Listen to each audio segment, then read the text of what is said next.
There are signs posted along the Big River in St. Francois County warning you not to eat the fish. Not old signs, faded and forgotten.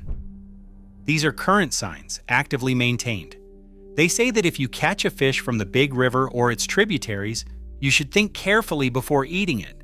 Children and pregnant women are told to avoid fish from the river entirely. The signs have been there for years.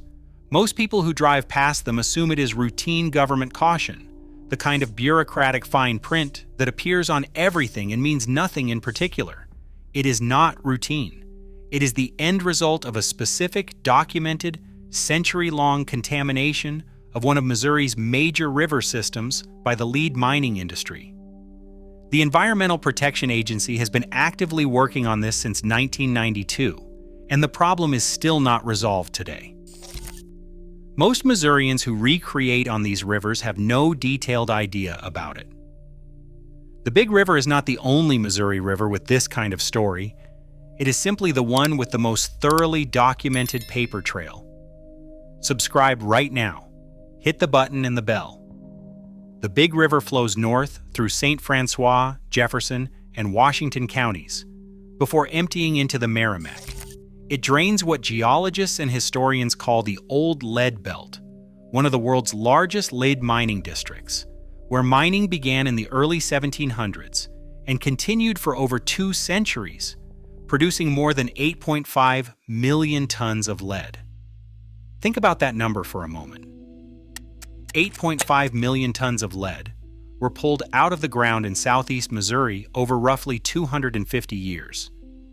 The lead went into pipes and paint and ammunition and automobile batteries and everything else the industrializing world needed. The wealth it generated flowed outward to shareholders and executives based in St. Louis and New York and Philadelphia. What stayed behind in the watershed was the waste. 7 major mine waste pile sites sit within or directly adjacent to the Big River drainage basin, covering more than 2,800 acres. The piles are not inert, they erode. Every rainfall event moves contaminated sediment from the piles into the river in the floodplain. In 1977, during a period of heavy rainfall, approximately 38,000 cubic meters of mine waste from the Des Loges tailings pile slumped directly into the Big River in a single event. That released a massive volume of lead-contaminated waste into the river at once, adding to the steady ongoing contributions from the other pile sites. Scientists from the USGS traced the contamination more than 90 miles downstream using isotopic analysis, a chemical fingerprint that matched the specific lead signature of the mine tailings all the way to where the Big River meets the Merrimack. Every other potential lead source in the watershed had a different isotopic signature. The mine piles are responsible. The science is conclusive. The cleanup is not. The EPA added the Big River mine tailing site to the national priorities list in 1992, 33 years ago. Through 2024, the agency has sampled more than 7,100 residential properties in the watershed for lead contamination. More than 2,500 yards have been remediated, excavated, cleared of contaminated soil, and replaced with clean fill. In St. Francois County alone, over 1,300 private residential wells have been tested. More than 130 of them had unsafe levels of lead. Those families are receiving point-of-use water filters from the EPA. They are expected to need replacement filters for years because the source of contamination in the groundwater has not been eliminated. The cleanup of the Big River itself, the actual river channel, and the 90-mile contaminated corridor is still in the analysis phase. In 2025, the EPA expected to issue an engineering evaluation and cost analysis for the river remediation. After 33 years on the national priorities list, the agency is still calculating what it will cost to clean up the river. The residential properties are partially addressed. The river is not. Hit the like button. It tells the algorithm this story matters. 20 miles southwest of St. Louis, on the bank of the Merrimack River, there used to be a town called Times Beach. In the early 1970s, Times Beach had a dust problem. The roads were unpaved, and the dust was constant and irritating. The town contracted with a waste oil hauler named Russell Bliss to spray oil on the roads to keep the dust down.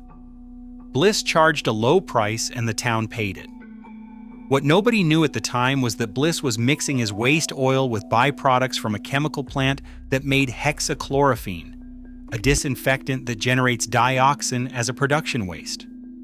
The dioxin went onto the roads of Times Beach. It went into the soil, and it went into the yards where children played. In 1982, the Merrimack River flooded Times Beach. The flood spread the contaminated soil throughout the community. The EPA tested the soil and found dioxin at levels up to 127 parts per billion. At the time, dioxin was described by federal officials as the most toxic synthetic chemical ever produced. The EPA ordered the evacuation of the entire town. The federal government bought out all the properties, and every structure was demolished. Times Beach no longer exists as a community. It is a state park now. That happened on the Merrimack River, the same Merrimack River that flows through one of the most recreationally active watersheds in Missouri, where people float and fish and kayak every summer weekend. The Merrimack River watershed has been ranked among the 12 worst watersheds in the entire United States for reproductive toxins, chemicals linked to hormonal disruption, and reproductive harm, based on EPA toxic release inventory data. On Christmas Eve, 1988, a weld failed on a Shell Pipeline Corporation line crossing the Gasconade River. 863,000 gallons of crude oil poured into the Gasconade, one of the most scenic Ozarks rivers, known for its clear water and its smallmouth bass fishing. At the time, it was one of the largest inland oil spills in American history. The cleanup took months. The impacts to aquatic life in that stretch of the Gasconade were severe and documented. These are 3 different rivers, 3 different types of contamination, 3 different industries and time periods. They are connected by the same underlying reality. Missouri's rivers carry the legacy of what has been done to the land above them, and that legacy has not been fully addressed in any of these cases. Missouri currently has 356 water bodies on its impaired waters list, rivers, streams, and lakes that are too contaminated for drinking, swimming, or fishing, under the standards of the Federal Clean Water Act. Of those impaired waterways, 87% are there because of nonpoint source pollution.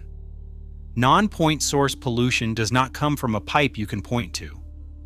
It comes from runoff, from agricultural fields, from mine waste piles, from construction sites, from industrial hog farms, from the accumulated drainage of everything humans do on the surface, flowing into the waterways below. 87%. That number means that the dominant form of water contamination in Missouri is also the hardest to regulate, the hardest to trace to a specific responsible party, and the most directly connected to the land use decisions, the farming practices, the mining legacies, the development patterns that shape what goes into the ground and eventually into the water. In 2023, Missouri legislators pushed through an amendment to a budget bill that critics argued would undermine the State Department of Natural Resources' ability to prevent non-point source pollution from entering Missouri waterways. Environmental advocates, conservation organizations, and river users pushed back hard. The amendment moved forward anyway. Chris Weberg, who represents Missouri on the federal task force addressing the Gulf of Mexico dead zone, noted that Missouri receives millions of federal dollars specifically to find ways to reduce nutrient runoff into rivers. The 2023 legislation put that relationship at risk. The rivers of the Ozarks are what people mean when they describe what the Ozarks actually is. Not the hills in the abstract, not the tourism branding, not the investment real estate. The rivers, the Current, the Jack's Fork, the 11 Point, the Gasconade, the Merrimack, the Big. Cold, clear, spring-fed rivers that flow through some of the most biologically rich freshwater habitat in North America. Freshwater mussels found nowhere else. Smallmouth bass that people drive hundreds of miles to catch. Gravel bars where families have camped for generations. The rivers are the Ozarks in a way that the hills above them never quite capture. Those rivers are fed by the Ozark Aquifer through the spring systems that emerge from the karst landscape. What contaminates the aquifer comes out through the springs. What erodes from mine waste piles washes into the tributaries during every rain event. What was sprayed on roads in Times Beach spread through the floodplain when the Merrimack flooded. The rivers collect the record of everything that has happened in their watersheds and carry it downstream in their sediment, in their chemistry, and in the fish consumption warnings posted on their banks. The Big River's warnings have been in place for years. The Merrimack watershed's reproductive toxin ranking is in the Environmental Protection Agency database. Missouri's 356 impaired waterways are listed on the State Department of Natural Resources website for anyone to look up. The 2023 legislative amendment weakening non-point source pollution protections is in the public record. The Gasconade oil spill is in the Missouri Department of Natural Resources' own published history. None of this is classified or hidden.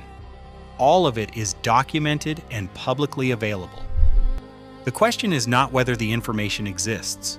The question is whether anyone who floats these rivers on a summer weekend, or who takes their kids fishing on the Big River, or who drinks well water in St. Francois or Jefferson County connects, what the data says to the specific decisions happening right now. In Jefferson City, in Washington, in the county, zoning offices, where what goes onto the land above these rivers is approved or denied. Those decisions are happening now. The rivers will report the results downstream. They always do.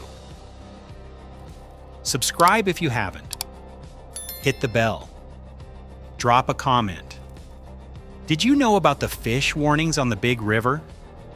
Did you know about Times Beach? Did you know about the 356 impaired waterways? The signs are posted along the roads and on the riverbanks. Most people drive past them without stopping to read what they actually say. Thank you for watching. The truth doesn't shout, it waits for you to look closer.